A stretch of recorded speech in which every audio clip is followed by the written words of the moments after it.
Hello and welcome to the RANsquawk European rundown for today, Thursday the 18th of November. Just gone through 10:30 now here in London, a quick check round the markets. And in terms of the Asian session, we saw quite a bounce back in terms of the Shanghai Composite after 4 sessions of consecutive losses. We did finish there, the session up around 1%. The Nikkei finished up 2%. US stock futures also in positive territory has led to a higher open led by basic materials on a weaker dollar for the European equity markets.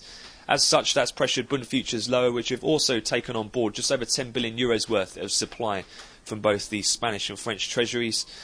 With those auctions, despite any fears of potential contagion spillover effects from Ireland going through without any real issues.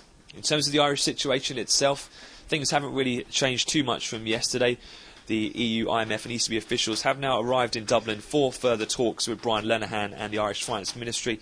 Lenihan has said that if any aid comes, it would be in the tens of billions of pounds size or billions of euros size.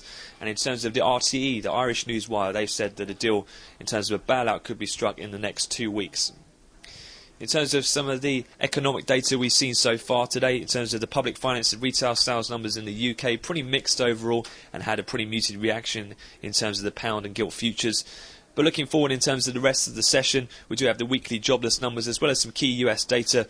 That will be leading indicators as well as fully fed mortgage delinquencies all to come. And also as well, just in terms of the US fixed income side, we have another outright Treasury coupon purchase. They're targeting the New York Fed today $6 to $8 billion worth in the maturities of May 2013 to November 2014. And we also have a 2, 5 and 7 year note refunding from the Treasury as well later in the US day.